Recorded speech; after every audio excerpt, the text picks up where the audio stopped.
Hi everyone, welcome to the last 2 days of our Bible reading plan. In the last 2 days, days 20 and 21, we're going to be reading through the book of Revelation.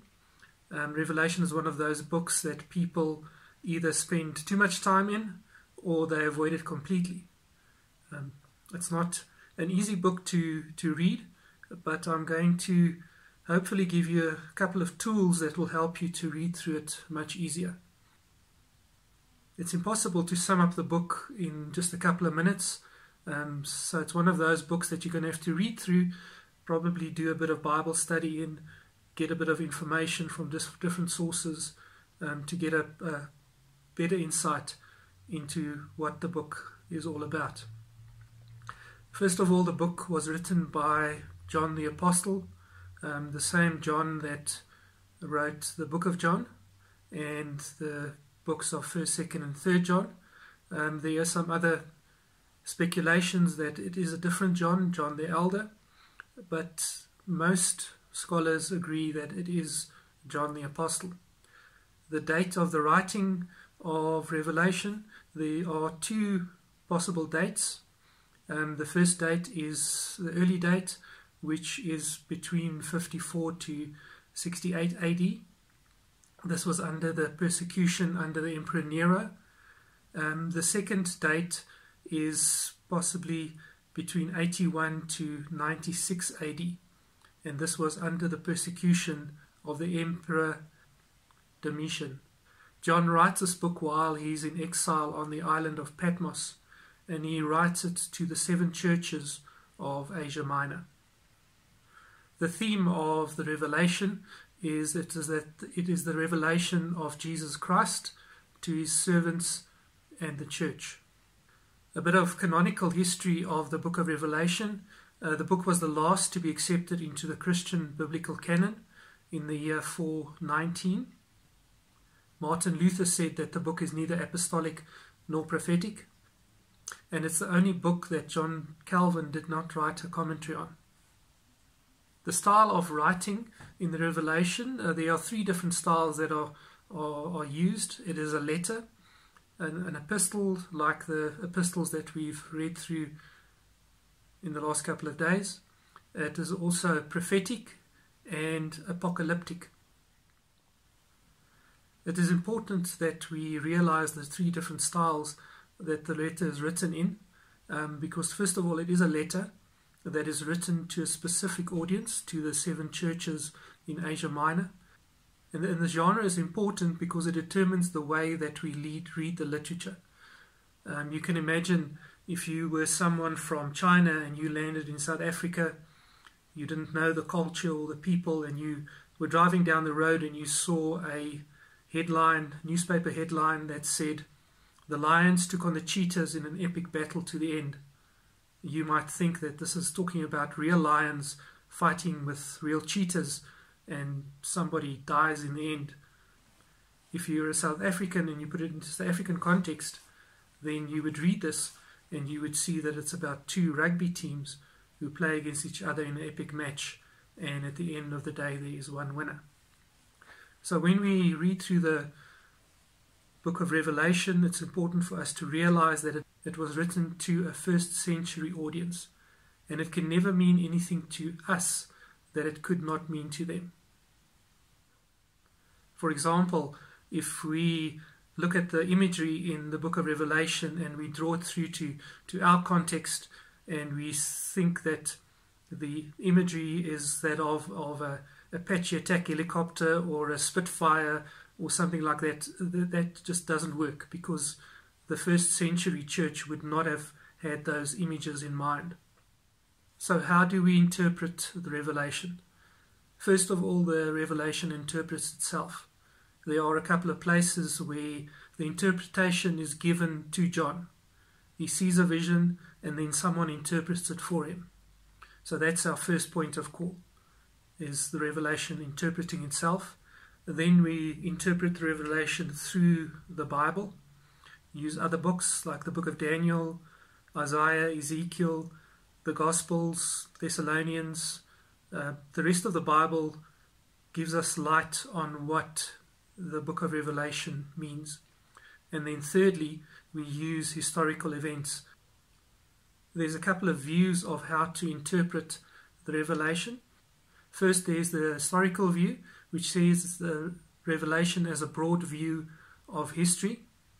The preterism view, in which the Revelation mostly refers to the events of the apostolic era in the first century, probably up to the destruction of Jerusalem in 70 AD, but it could go on to the fall of the Roman Empire. And then there's the amillennial view, which contends that the millennium has already begun and is identical to the current church age. Futurism, which believes that the Revelation describes future events. Modern believers in this interpretation are also called millennialists. And then there's the idealism view, which holds that the Revelation does not refer to actual people or events, but is an allegory of the spiritual path and the ongoing struggle between good and evil. My own personal opinion is that the amillennial view is more likely, but it's always good to look at different views of interpretation. Now, about apocalyptic writing, this is not something that we're necessarily familiar with in our culture, so I thought it might be interesting for me to do a bit of a modern take on apocalyptic writing, and you can take a stab at interpreting what I've written. This is not scripture, it's my own writing, so please don't take it as scripture. So I'm going to read through this. I'll leave it on the screen a bit as well. Maybe pause the video, have a look at it, and see if you can interpret what I'm trying to write here. In a city of gold, in the shadow of twin towers, clothed in a rainbow, two great giants will clash. The bony-faced man takes on the supreme leaders in a battle to the end. In a war where 8 once were, 2 remain, and 1 will be. While thousands look on in frustration and excitement, only one will reach his goal of supreme dominance. Take a bit of time and see if you can interpret what I'm trying to tell you there. So now we're going to look at some of the symbols in the Revelation, and once we've done with that, I'll take you back and show you what the symbols mean in that little passage that I just read. So some of the symbolism in the book of Revelation, and this could help you to interpret it while you're busy reading. First of all, the numbers that occur throughout the book. The number 7 is quite a prominent number. It occurs 52 times in Revelation. Number 7 is the number of completeness. It symbolizes completeness. The number 3, which is God's number. The number 10, which is a perfect number. Then multiples of 10, 1,000 is a perfect number, again, multiplied. The number 4, which is Jesus' number. And just to give you a bit of background on that, number 4, we have the 4 creatures around the throne. And each one of these creatures is symbolic of the gospel. We also have the image of Jesus coming in victory on his horse, and on him there are 4 names written. Then you have the number 6, which is man's number. The number 666, which only occurs once in the Bible, in Revelation, is man making himself God. The number 12 is the number of God's people. And then number 24 is the complete number of God's people. So that's the Old Testament 12 tribes and the New Testament 12 apostles. And then a multiple of that number, the number 144,000, which represents all of God's people, the great multitude. And then time is also used symbolically in the Revelation. There's the 24 months, which is in chapter 11, verse 2 and 13, verse 5. 1,260 days, chapter 11, verse 3 and 12, verse 6. 3.5 days, 11, verse 9, 11, verse 11. Time, times, and half a time, chapter 12, verse 14, which is also found in the book of Daniel, chapter 7, verse 25, and 12, verse 7. Now, all of these numbers, the 42, 1,260, 3.5 days, times and half a time, all represent one number, the number 3.5. Now, you might be wondering how 1,260 days fits into that. The Jews used to use 30 days in the month for their calendar. So if you take 30 divided by 1,260, it comes out to 42 months, which is 3.5 years. Now, what does this time represent? There's a couple of interpretations of it, but I think the most sensible one is that it is the time between Jesus' first and second coming. And then we have symbolic images that is used in Revelation. We have the Lamb, the Lion of Judah, the Son of Man, the rider on the white horse, and many more, which is symbolic of Jesus. We have the lampstands, which are symbolic of the church. We have the stars, which are symbolic of angels, whether they're the holy angels or the fallen angels. We have the bowls, which are symbolic of the prayers of the saints. We have the sun and moon, which are heavenly beings with great authority. The white robes, which represent righteousness. The scroll, which represents the gospel. Trees, which represent people groups. The olive tree, that represents Israel. The grass and plants, that represent people. This is used quite extensively throughout the Bible. You find this in Psalm 37 verse 2, Psalm 90 verse 5, Psalm 130 verse 5, Isaiah 40 verse 6, Isaiah 51 verse 12. You have the dragon, which represents Satan. You have the woman that represents Israel or the church. There are two images of a woman. The one is the holy woman and the other one is the harlot. But both represent the church. You have the desert, which is the place between salvation and the promised land. Then you have the beast, which is representative of kingdoms, and you get that from Daniel 7 verse 23. Then you have the heads or the horns, which represent kings, and crowns, which represent authority. You also have the sea, which represents the nations.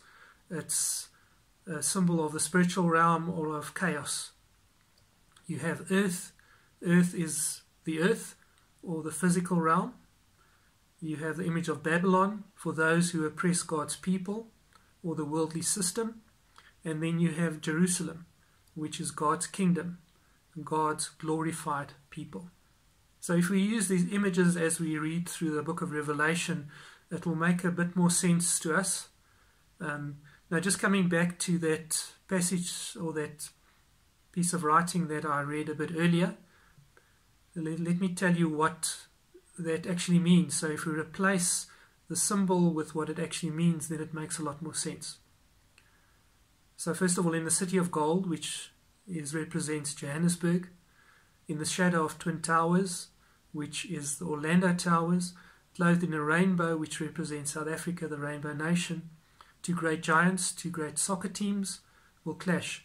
The bony-faced man, Orlando Pirates, takes on the supreme leaders, Kaizer Chiefs, in a battle to the end, in a war where 8 once were, the Super 8 competition, 2 remain in the final match, and 1 will be the winner. While thousands look on in frustration and expectation, obviously the spectators, only one will reach his goal of supreme dominance, which is the champion. So I don't know how you interpreted what I wrote, but now that you can replace these images with what they actually are, it makes a lot more sense. In the same way, if we read the Revelation and we interpret what the images represent, it makes a lot more sense to us.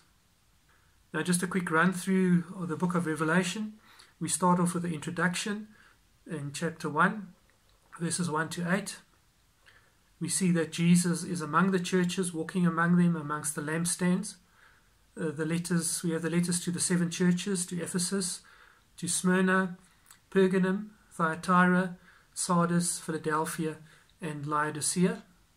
And then John is taken into the throne room of God, where he sees the scroll and the Lamb in chapters 4 and 5. And then we have the 7 seals in chapter 6 to chapter 8, verse 1. Now you must remember that these seals are opened by Jesus.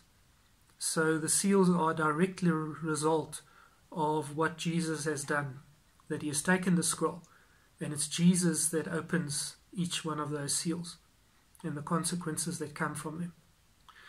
And then we have the 7 trumpets. Again, the 7 trumpets are brought in at the end of the 7 seals. And then you have various events that happen: the woman and the dragon, the 2 beasts, the lamb and the 144,000, and the harvest of the earth. And then you have the 7 bowl judgments in chapters 15 and 16. In chapter 17 to 19, verse 5, we have Babylon the great prostitute. And then we have praise for the wedding of the Lamb in chapters 19, verse 6 to 10. The return of Christ in chapter 19. The 1,000 years in chapter 20. Satan's doom at the end of chapter 20. And the great white throne judgment. Then we have the new heavens and the new earth and the new Jerusalem coming down out of heaven in chapter 20. And then we have a conclusion and a benediction. It's not always easy to understand the symbolism in the book of Revelation. But as you read through the book of Revelation, bear in mind what the purpose of the book is. The purpose is to show that God is in charge, that he is still in control of everything, no matter what happens around us, that God is still in control, and that at the end of the day that he and his Christ win, that evil is defeated completely, and those that love God will be with him forever. I hope that you have been blessed as we've been reading through the New Testament in the last 21 days, and this has grown your faith